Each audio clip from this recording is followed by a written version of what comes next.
Hello there, my name is Guy. Welcome back to Netbooks, Video Learning. Today you've joined us for the episode on Trigonometry Part 1. Before we start angling up the work, let's have a look at the goals we have to meet, according to the annual teaching plan. The annual teaching plan requires learners to comply with the learning outcomes for every topic. These learning outcomes will be tested in your exams. Let's have a look at the learning outcomes for this topic. You are expected to understand and apply compound angle identities. We will cover this in today's video through theory and examples. You should also understand double angle identities and be able to apply them correctly. We will cover this through derivations and examples. Lastly, you should be able to apply yourself to general trigonometric equations, using all the tools you've learned. We will cover this through examples. Trigonometry is a large topic, and we've been expanding our toolbox throughout our time in school. Please pause the video here so that you can familiarize yourself with the past content that will still remain applicable. Let's start by exploring the concept of compound angles. We know that trigonometry is built, fundamentally, off the analysis of an angle within a right-angled triangle. What if we had two angles which formed a larger angle?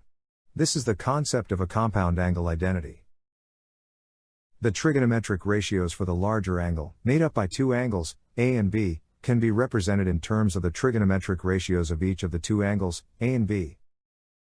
The compound angle identity for cos of the two angles is as follows. Cos A plus B is equal to cos A, cos B, minus sine A, sine B. The compound angle identity for sine of the two angles is as follows. Sine A plus B is equal to sine A, cos B, plus cos A, sine B. These compound angle identities will hold true for any angles represented by A and B. Compound angle identities address more than just additive angles, they also address subtractive angles. When we reduce the size of one angle, A, by another angle, B, the trigonometric ratios of the angle which represents the difference between the two angles, can be represented in terms of the trigonometric ratios of each of the two angles, A and B. The compound angle identity for cos of the difference between two angles is as follows. Cos A minus B is equal to cos A, cos B, plus sine A, sine B. The compound angle identity for sine of the difference between two angles is as follows. Sine A minus B is equal to sine A, cos B, minus cos A, sine B. Once again, these compound angle identities will hold true for any angles represented by A and B. Let's attempt an example to see how to use these compound angle identities. As always, we recommend that you do this in your book with us. Without the use of a calculator, prove the value of sine 15 degrees as stated. As a rule of thumb, we should work with the side of the equation which we can manipulate the easiest. In this case, we will work with the left-hand side, since we know we can apply trigonometric identities to manipulate the expression. We need to evaluate sine of 15 degrees. Since 15 degrees is not a special angle, we can't apply our special triangles. What can we do? What if we write 15 degrees in terms of two special angles? We know that 15 can be written as 45 minus 30. Now we can apply our compound angle identity for sine A minus B. Now that we have the expression in terms of trigonometric functions of special angles, we can evaluate using our special triangles. We simplify the expression, until we get to a point where it matches our right-hand side from the problem statement. And there we have it. A question like this can be worth 4 marks. A mark for writing 15 degrees in terms of special angles. A mark for applying the correct compound angle rule. A mark for converting all the trig functions, based on the special angles. And a final mark for simplification. Let's attempt another example. We are asked to derive the compound angle formula for sine of A minus B. We are going to do this using two known identities, cofunctions, and the cos identity for compound angles. Let's start by expanding on our starting point, sine of A minus B. We can apply the cofunction identity, sine x equals cos of 90 minus x. If we treat A minus B as an individual angle, we get cos of 90 minus A minus B. We can multiply out our brackets within the cos function. Now, we isolate 90 minus a as an angle, and b as the second angle. The reason we do this is because if we apply a compound identity to this, we expect to be able to simplify trig ratios involving 90 minus a even further, since that represents a cofunction identity again. We now apply the cos compound angle identity for a plus b. Where we have cos of 90 minus a and sine of 90 minus a, we can apply cofunction identities to simplify. We arrive at our final answer, which shows the familiar compound angle identity for sine of a minus b. And there we have it. We can apply a similar approach to derive any of the compound angle identities, if we are asked to in a test or exam. A question like this can be worth 4 marks. A mark for applying the cofunction identity correctly. A mark for applying the compound angle identity correctly. And 2 marks for applying each of the last cofunction identities.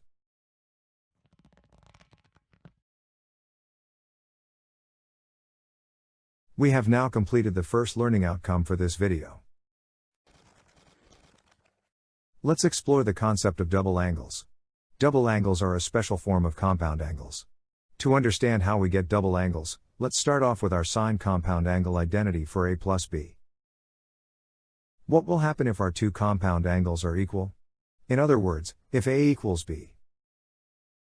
Let's apply the normal compound angle formula, but instead of using a and b, we are going to use a, and then a again.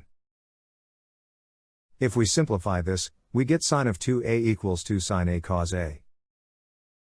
And so we have derived our first double angle identity. Let's apply this for the cos compound angle identity. Once again, we have our 2 angles equal. So we apply the normal compound angle formula, but instead of using a and b, we are going to use a, and then a again. If we simplify this, we get cos 2a equals cos squared a minus sine squared a. We have now derived our second double angle identity. But this second identity has alternate forms. Remember the identity, sine squared a, plus cos squared a, equals 1? If we rearrange it, we get cos squared a equals 1 minus sine squared a. If we substitute this in the place of cos squared a, in our cos double angle identity, we can simplify, and get our second form of the identity. We can apply the same approach again, and apply the identity sine squared a equals 1 minus cos squared a. We substitute the identity for sine squared a, into our cos double angle identity. Simplifying, we get our third and final form of the cos double angle identity. In total, we have identified 4 forms of double angle identities. Let's attempt an example, to better understand double angle identities. We're asked to evaluate cos 22.5 degrees minus sine 22.5 degrees, all squared, without the use of a calculator. We can begin by multiplying out our bracket. We can kind of see that we will most likely be working with a double angle identity, since 22.5 plus 22.5 will conveniently give us 45. But, let's not get ahead of ourselves. Now that we've multiplied out our bracket, we spot an identity. We know that cos squared of 22.5 degrees, plus sine squared of 22.5 degrees, should equal 1. We can simplify the expression. Now we see another identity, this time it is a double angle identity. We know that 2 sine 22.5 cos 22.5, is going to also be equal to sine of 2 times 22.5. Sine of 2 times 22.5, is simply sine of 45. Now we can evaluate this expression, since 45 degrees is a special angle, and we can use our special triangle. We simplify as far as possible, and we have our final answer. A question like this can be worth 4 marks. A mark for applying the cos squared plus sine squared identity. A mark for applying the double angle identity. A mark for evaluating the trig function using special angles. And a mark for simplification.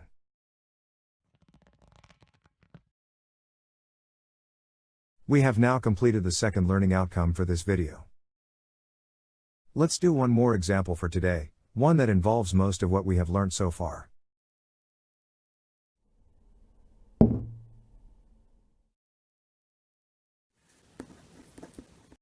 We are asked to determine the general solution of sine 3a minus sine squared a equals 0. We start by manipulating 3a to give us a set of compound angles, 2a and a. This is convenient, as later on, we are likely to be able to use a double angle identity due to the 2a. Now we can apply the sine compound angle identity. We can now see two applications of double angle identities. Firstly, sine 2a, for which there is only one identity to choose. The second double angle is cos 2a. This is a bit trickier, since we have three identities to choose from.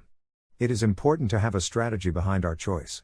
We will choose cos squared a equals 1 minus 2 sine squared a. We are doing this so that we work towards having only sine in our equation, and no cos. This will potentially make simplifying a bit easier. We need to follow through with our strategy. We still have a cos squared a in our equation. We can apply the identity, cos squared a equals 1 minus sine squared a. Now we have only sine-based terms in our equation. We can multiply out and collect like terms. At this stage, we can see that all our terms have a common factor of negative sine a. We can factorize by taking it out. We can now see, in our brackets, a trigonometric trinomial. We need to factorize it. Factorizing a trigonometric trinomial is the same as a normal algebraic trinomial, where we will treat sine a as our variable. Factorizing shows three potential solutions for sine a. We will use these solutions to find a general solution for a. A question like this carries a lot of marks. In this first part of the solution, we can score 5 marks already. A mark for applying the compound angle identity. A mark for applying the double angle identity. A mark for the cos squared identity. A mark for fully factorizing. And a mark for all the final equations. Let's analyze the first solution, sine a equals 0. We will start by looking at a sine graph. Let's identify all the points where the graph equals 0 in a single period. We do not consider 360 degrees, since that is the start of the next period. We can see that we have the angle a equals 0, and an a equals 180. So we can say that the general solution will be a equals 0, and then repeated every 180 degrees after that. So a equals 0 degrees plus k times 180 degrees, where k is any integer. Let's analyze the second solution, sine a equals negative 1. Let's identify all the points where the graph equals negative 1, in a single period. We only have one point, at 270 degrees. We know that this solution will repeat every period, which is 360 degrees. So a equals 270 degrees plus k times 360 degrees, where k is any integer. Let's analyze the third solution, sine a equals 3 over 4. Where will our sine graph give us a value of 3 over 4? We can see that there will be two possible solutions for this. To find these two solutions, we start by finding the reference angle. We do this by taking the arc sine of the positive solution. If the solution we were analyzing was sine a equals negative 3 over 4, we would still use positive 3 over 4. In our case, we are already analyzing a positive solution. We find the arc sine of 3 over 4 is 48.59 degrees. Now we have our reference angle. Since we were working with a positive solution for sine a, we need to ask ourselves, in which quadrants is sine positive? We know that it will be quadrants 1 and 2. Let's find the solution for quadrant 1. The solution for quadrant 1 will be 0 degrees plus the reference angle, and that solution will be repeated every period, so we need to add k times 360 degrees. Substituting in our reference angle of 48.59 degrees, we simplify and get our general solution. Let's find the solution for quadrant 2. The solution for quadrant 2 will be 180 degrees minus the reference angle, and that solution will be repeated every period, so we need to add k times 360 degrees. Substituting in our reference angle of 48.59 degrees, we simplify and get our general solution. We now have our 4 solutions for a, that form our complete general solution. We can score 5 more marks in this question. A mark each, for the general solutions you find. And a mark for remembering that k must be an integer. This was quite a long and intense problem. Consider replaying it to ensure you are comfortable with all the steps and decisions we made.